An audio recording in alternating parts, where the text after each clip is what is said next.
अस्सलाम वालेकुम गाइस, कैसे हैं आप? उम्मीद करते हैं आप सब खैरियत से होंगे, खुश होंगे और हमारी दुआ है कि आप हमेशा खुश रहें, हंसते और मुस्कुराते रहें। मेरा नाम है रहमान और अनवर मैं हूँ मोहम्मद सुहेल और मैं हूँ जफर इकबाल। और भाई देखने जा रहे हैं इंडस वैली सिविलाइजेशन पार्ट 2। तो पिछले पार्ट में जैसा हमने देखा, बिल्कुल सर ने काफ़ी अच्छी इन्फॉर्मेशन दी थी भाई, एक हिस्ट्री इंडस के वैली रिलेटेड। सिविलाइजेशन बाकी आगे अब पार्ट टू, देखते हैं, करते हैं important video sites and start. Influences. Study IQ में आपका स्वागत है। मेरा नाम है आदेश सिंह। दोस्तों, हम बात कर रहे हैं इंडस वैली सिविलाइजेशन की, जो भारत के इतिहास का पहला अर्बन सिविलाइजेशन था। पिछले वीडियो में हमने देखा कि इंडस वैली सिविलाइजेशन क्यों इतना इंपॉर्टेंट पार्ट है हमारे इतिहास का, और उसमें कौन कौन से मेजर एक्सकेवेशंस आज तक हुए हैं। हमने इंडस वैली के इंपॉर्टेंट आर्किटेक्चरल और कल्चरल एलिमेंट्स के एविडेंसेस को समझने की भी कोशिश की है। इस दूसरे भाग में हम बात करने वाले हैं वहां की कुछ इंपॉर्टेंट साइट्स के बारे में, और जानेंगे कि यहां मिले एविडेंसेस हमें इंडस वैली की सोसाइटी, पॉलिटिक्स और इकोनॉमी के बारे में क्या बताते हैं। इसके अलावा इंडस वैली के डिक्लाइन को लेकर कई डिस्प्यूट्स हैं, जिसके बारे में हम इस वीडियो में जानेंगे। आइए पहले हम बात करते हैं आईवीसी की कुछ मेजर साइट्स की। Some important sites. हड़प्पा। दोस्तों, हड़प्पा रवि के किनारे पाकिस्तान के पंजाब प्रोविंस में है। रवि के पास होने से इसको ट्रेड नेटवर्क्स, एक्वाटिक फूड और ड्रिंकिंग और कल्टीवेशन के लिए पानी का एक्सेस था। हड़प्पा ईस्ट से आने वाले ट्रेड रूट्स का मीटिंग पॉइंट भी माना गया है। यहाँ के मेजर एक्सकेवेशंस में granaries with brick platform, workers के रूम्स, ब्रॉन्ज स्मेल्टिंग एटसेट्रा हैं, जिसके बारे में हमने पिछले वीडियो में बात की। हड़प्पा इकलौती ऐसी साइट है जहां कॉफिन बैरियल्स का एविडेंस मिला है। अगला साइट है मोहेंजोदड़ो, जिसका English translation mound of the dead है, और ये इंडस के किनारे पाकिस्तान के पंजाब प्रोविंस के लरकाना में है। यहां पर the great bath, the great granary, bronze dancing girl, seal of Pashupati, statue of the bearded man, सबसे ज्यादा यूनिकॉर्न सील्स और वोवन कॉटन के पीसेस मिले हैं। मोहेंजोदड़ो एक यूनेस्को वर्ल्ड हेरिटेज साइट भी है। अगला साइट है ढोलावीरा, जो गुजरात के रन ऑफ कच्छ में है। रिसेंटली इंडियन गवर्नमेंट ने इसे यूनेस्को वर्ल्ड हेरिटेज साइट्स में इंक्लूड करने का प्रपोजल भी भेजा है। ये लार्ज रेजर्वायर्स और elaborate system of water harvesting के लिए फेमस है। चलिए अब समझते हैं हड़प्पन पॉलिटिकल सिस्टम से रिलेटेड थियरीज के बारे में। Political system. दोस्तों, ये काफी इंटरेस्टिंग सवाल है कि कैसे इंडस वैली सिविलाइजेशन इतने पुअर कम्युनिकेशन सिस्टम्स के दौर में भी एक यूनिफॉर्म सिविलाइजेशन की तरह एग्जिस्ट करता रहा और इतने वास्ट एरिया में फैल गया। थियरी ऑफ सेंट्रलाइज्ड पॉलिटी के हिसाब से कुछ इतिहासकारों का मत है कि इंडस वैली का आर्किटेक्चरल मैग्निफिसेंस और यूनिफॉर्म ब्यूटीफुल स्कल्पचर्स यहां की रूलिंग क्लास की पावर को दर्शाते हैं। ये दिखाता है कि उनके पास मैसिव स्ट्रक्चर्स और ब्रिलियंट टाउन प्लानिंग के लिए लेबर और टैक्सेस मोबिलाइज करने की कैपेबिलिटी थी। यहां का पॉलिटिकल सिस्टम शायद एक सेंट्रलाइज्ड सिस्टम था, जिसकी वजह से ही आईवीसी कल्चर एक यूनिफॉर्म कल्चर था। इसके अलावा इन टाउन्स में मिले सिटाडेल्स ही शायद सीट ऑफ पावर थे, और मोहेंजोदड़ो की ग्रेट ग्रैनरी स्टेट का ट्रेजरी, जहां टैक्स के रूप में कलेक्टेड ग्रेन्स रखे जाते थे। Political system mature Harappan phase में अपने चरम पर था और सबसे ज्यादा वेल डेवलप्ड भी। कई सारे शहर काफी अच्छे से फोर्टिफाइड थे और पूरा एरिया वेल पॉपुलेटेड। लेकिन यहां ऑर्गेनाइज्ड मिलिट्री के प्रूफ्स नहीं मिलते हैं, पर शायद एक स्टैंडिंग आर्मी एग्जिस्ट करती थी, क्योंकि सोल्जर्स के डिपिक्शंस कई स्टोन्स में हैं। यहां किसी भी तरह के टेंपल का आर्कियोलॉजिकल एविडेंस न मिलना यह इंडिकेट करता है कि शायद यहां प्रीस्ट्स का रूल नहीं था और पॉलिटी सेक्युलर थी। यहां के रूलर्स के लिए ट्रेड एंड कॉमर्स ज्यादा इंपॉर्टेंट था दैन कॉन्क्वेस्ट्स, और शायद ये रूलर्स लार्जली मर्चेंट्स थे। लेकिन पॉलिटी के बारे में ये इन्फरेंस कंक्लूसिव नहीं है, क्योंकि दूसरी थियरी के हिसाब से शायद यहां सिंगल सेंट्रलाइज्ड स्टेट नहीं था, बल्कि हड़प्पन सिटीज में अलग अलग रूलर्स थे जो हर अर्बन सेंटर को रिप्रेजेंट करते थे। शायद वैसे ही जैसे मिडीवल इटालियन सिटी स्टेट्स जैसे फ्लोरेंस, वेनिस, जेनोआ, मिलान एटसेट्रा थे। खैर, किसी भी पॉलिटिकल सिस्टम के लिए यह जरूरी है कि वहां की इकोनॉमी भी स्ट्रॉन्ग फाउंडेशंस पर बिल्ट हो। इसलिए अब हम चलते हैं यहां की इकोनॉमी की तरफ। Economy, agriculture. दोस्तों, इंडस वैली में एग्रीकल्चर मेन इकोनॉमिक एक्टिविटी थी, जिसका मेजर कारण इंडस वैली की फर्टिलिटी था।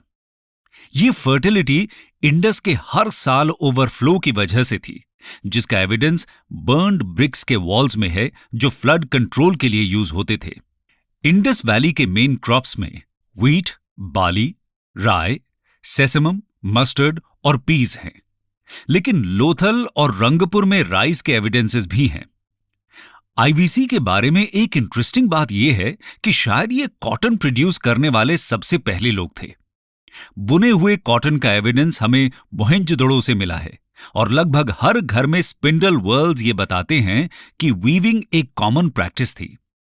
यहां किसी भी तरह के मेटल के हल या प्लाव का एविडेंस नहीं मिलता, लेकिन राखीगढ़ी और कालीबंगा के प्लाउड फील्ड्स इंडिकेट करते हैं कि शायद वुडन प्लाव से यहां प्लाउइंग होती थी और स्टोन के कटिंग टूल से harvesting.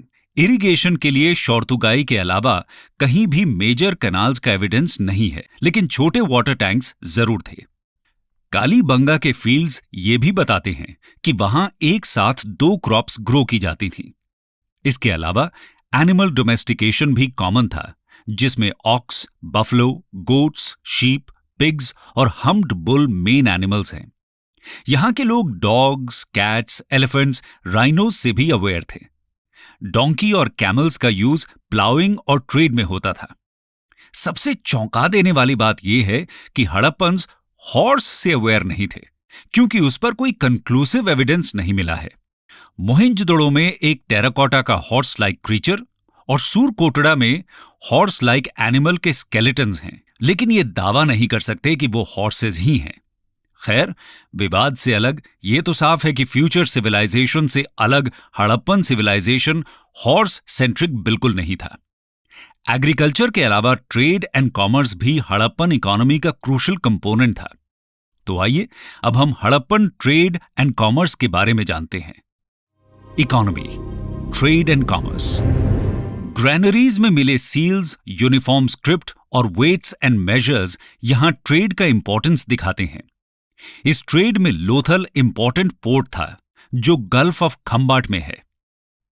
Trade largely barter system पर बेस्ड था, यानी कि यहां करेंसी यूज में नहीं थी। आईवीसी के कमर्शियल लिंक्स टाइग्रिस और यूफ्रेटीज रिवर्स तक मिलते हैं। मेसोपोटामिया के रिकॉर्ड्स मेलुआ नाम के सिविलाइजेशन का जिक्र करते हैं, जिसमें दिलमुन यानी Bahrain, Kuwait, Qatar, eastern Saudi और मगन यानी ओमान इंपॉर्टेंट ट्रेडिंग साइट्स थे। मेलुआ शायद इंडस वैली के लिए ही यूज होता था। हड़प्पन्स के इंपॉर्टेंट ट्रेडिंग गुड्स में terracotta pots, gold, silver, metals, beads, seashells, pearls, coloured gemstones जैसे लैपिस लैजुलाई और टर्कोइस इंक्लूडेड हैं। शौर्तुगाई लैपिस लैजुलाई के लिए, Lothal carnelian trade, Khetri mines copper import, Afghanistan tin और सिल्वर इंपोर्ट और साउथ इंडिया गोल्ड ट्रेड के लिए फेमस थे। चलिए अब समझते हैं कि हड़प्पा में सोसाइटी और रिलीजन के बारे में आर्कियोलॉजिकल एविडेंसेस हमें क्या जानकारी देते हैं। सोसाइटी, तो जानते हैं सोसाइटी के बारे में। यहां के समाज में शायद एक वेल एस्टैब्लिश्ड सोशल हायरार्की थी, जो सिटाडेल और लोअर टाउन्स की एग्जिस्टेंस में दिखता है। सोशल डिफरेंशिएशन यहां के रेजिडेंशियल स्ट्रक्चर्स के डिफरेंसेस में भी है। कुछ स्ट्रक्चर्स छोटे और कुछ बड़े हैं। गुड क्वालिटी सील्स और स्कल्पचर और पुअर क्वालिटी टेराकोटा फिगर्स भी यहां के सोशल डिफरेंशिएशन का इंडिकेशन है। वैल्यूएबल मटेरियल्स के रेयर ऑब्जेक्ट्स भी मोस्टली बड़े सेटलमेंट्स में मिले, यानी यहां एक रीजनल डिवाइड भी था। फॉर इंस्टेंस, फायोन्स के मिनिएचर पॉट्स सिर्फ हड़प्पा और मोहेंजोदड़ो में हैं, लेकिन कालीबंगा जैसी साइट्स में नहीं। हड़प्पन्स के फैशन सेंस को भी काफी प्रेज किया जाता है, जो यहां के वाइड स्प्रेड बीड्स और ऑर्नामेंट्स में दिखता है। इन बीड्स में necklaces, fillets, armlets, fingerings, earring etcetera included हैं, जो प्रेशियस मेटल्स, जेमस्टोन्स, बोन्स और बेक्ड क्ले से बनते थे। बीड इंडस्ट्रीज चान्हुदाड़ो और लोथल में फ्लरिश कर रही थी। ये फैशन सेंस यहाँ के अलग अलग तरह के क्लोथ्स, हेयर स्टाइल्स और बियर्ड में भी दिखता है। लिपस्टिक, कॉस्मेटिक्स और फेस पेंट के एविडेंसेस भी हैं जो मॉडर्न डे में भी फैशन आइटम्स हैं।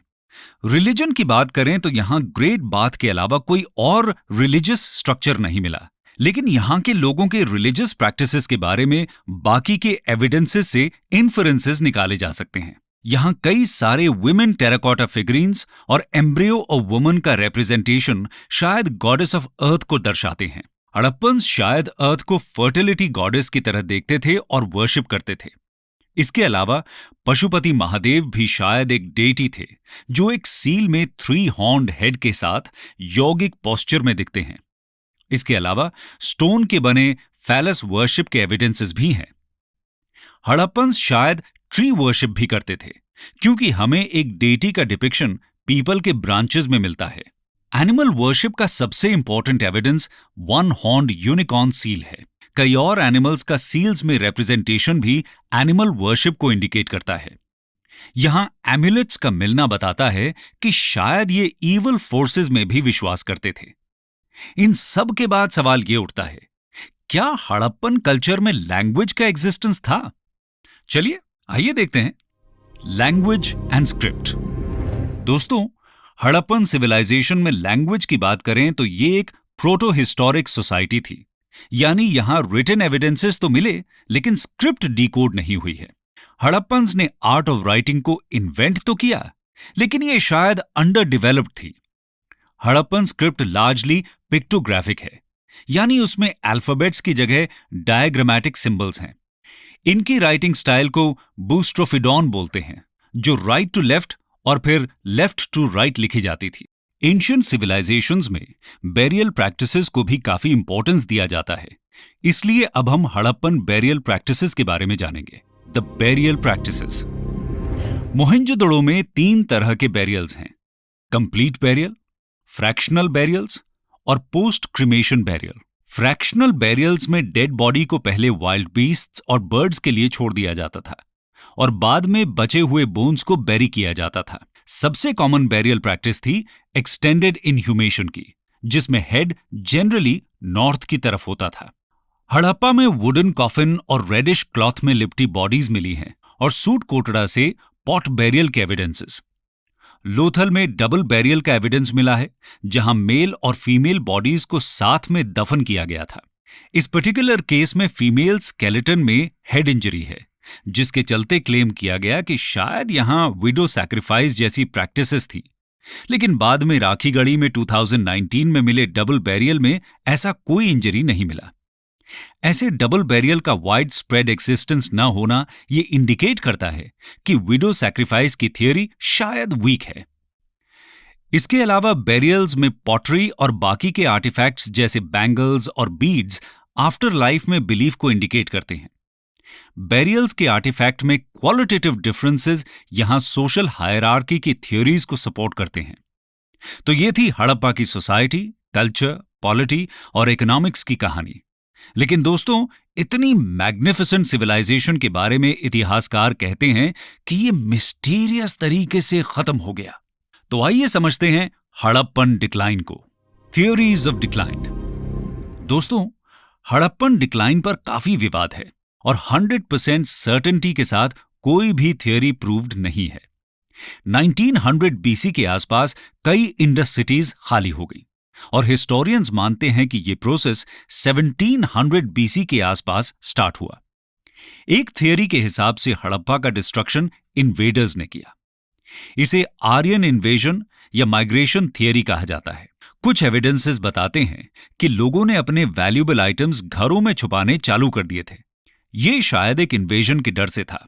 1920s में मोहेंजोदड़ो में 39 मेल, फीमेल और चिल्ड्रन के स्केलेटन्स मिले और यह प्रिडिक्ट किया गया कि शायद ये आउटसाइड इन्वेजन में मारे गए थे। लेकिन बाद में पता चला कि केवल 2 स्केलेटन्स में सोर्ड जैसे अटैक के मार्क्स हैं और वो भी पुराने घाव थे। इसके अलावा यहां किसी भी बैटल का कोई डायरेक्ट एविडेंस नहीं मिलता। हो सकता है कि मोहेंजोदड़ो के ये 39 लोग किसी डिजीज से मारे गए हों। आर्यन थियोरी के ऊपर डिबेट्स आज भी जारी हैं, स्पेशली बायोलॉजी और जेनेटिक स्टडीज में। 2019 में जर्नल्स सेल और साइंस में पब्लिश्ड 2 स्टडीज ने आर्यन इन्वेजन थियरीज पर डिबेट फिर से शुरू किया। इन जर्नल्स में पब्लिश्ड स्टडीज का इंटरप्रिटेशन मीडिया में अलग अलग तरीके से हुआ। कुछ ने कहा कि इन स्टडीज ने आर्यन माइग्रेशन को डिस्प्रूव कर दिया, लेकिन कुछ रिपोर्ट्स ने कहा कि इन स्टडीज का मिस रिप्रेजेंटेशन हुआ है। स्क्रोल में पब्लिश्ड एक रिपोर्ट के हिसाब से इन स्टडीज में इन्वॉल्व्ड मोस्ट स्कॉलर्स ने आउटराइटली आर्यन थियरी को रिजेक्ट नहीं किया है, एक्सेप्ट फ्यू। अगली थियरी एनवायरमेंटल फैक्टर्स को हड़प्पन डिक्लाइन का जिम्मेदार बताती है। कहते हैं कि 1700 BCE में यमुना और सतलज दोनों पुराने कोर्सेज को अबैंडन कर नए कोर्स में फ्लो होने लगी और हाकरा घग्गर भी इसी दौर में ड्राई अप हो गई।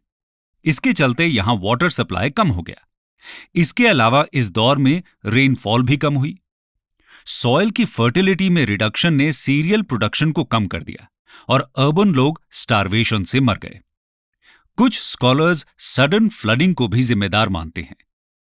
रोचेस्टर इंस्टीट्यूट ऑफ टेक्नोलॉजी के मैथमेटिशियन और साइंटिस्ट निशांत मलिक ने Chaos an interdisciplinary journal of nonlinear science में क्लेम किया कि क्लाइमेट चेंज हड़प्पा के डिक्लाइन का मेन कारण था। यह प्रिडिक्शन एक मैथमेटिकल मॉडलिंग के बेसिस पर था। इसके अलावा स्टैनफोर्ड यूनिवर्सिटी के जियोफिजिसिस्ट्स मनिका प्रसाद और आमोस नूर के हिसाब से अर्थक्वेक आईवीसी के डिक्लाइन का मेजर रीजन था। वैसे तो ये रीजन टेक्टोनिकली इनएक्टिव माना जाता है, लेकिन 2001 में हुए अर्थक्वेक एक्टिविटीज के बाद इन रिसर्चर्स ने हिस्टोरिक और करंट साइज्मिसिटी के डेटा को यूज करके कहा कि यहां अर्थक्वेक का इतिहास काफी पुराना है। इनका कहना है कि धोलावीरा में लगभग 2200 BCE और कालीबंगा में 2900 और 2700 BCE में मैसिव अर्थक्वेक्स के आर्कियोलॉजिकल एविडेंसेस भी हैं। ट्रेड कोलैप्स थ्योरी की माने तो मेसोपोटामिया में पॉलिटिकल क्राइसिस के चलते ट्रेड नेटवर्क्स कोलैप्स हो गए, जो आईवीसी के अर्बन सेंटर्स के डिक्लाइन का कारण बना। कारण कुछ भी हो, लेकिन यह फैक्ट है कि 1900 BCE से हड़प्पन सिटीज का ग्रैंडियर कम होने लगा और लोग इंडस वैली से शिफ्ट होकर बाकी के एरियाज में फैल गए, जहां पोस्ट हड़प्पन कल्चर का जन्म हुआ। ये हड़प्पा से काफी बैकवर्ड था। इसमें इंपॉर्टेंट कल्चर्स मालवा कल्चर, आहार कल्चर और जोरवे कल्चर हैं, जो प्राइमरीली चाल्कोलिथिक यानी कॉपर डोमिनेटेड सोसाइटीज थी और ये हड़प्पा से काफी अलग थीं। आईवीसी के बाद ऐसा प्रोमिनेंट सिविलाइजेशनल ग्रोथ हमें 1500 सालों बाद महाजनपद और मगध में दिखा, लेकिन तब तक largely Indian society village dominated ही रही। तो दोस्तों, ये थी कहानी इंडस वैली सिविलाइजेशन की, जिसके अचीवमेंट्स हमें आज भी इंस्पायर करते हैं।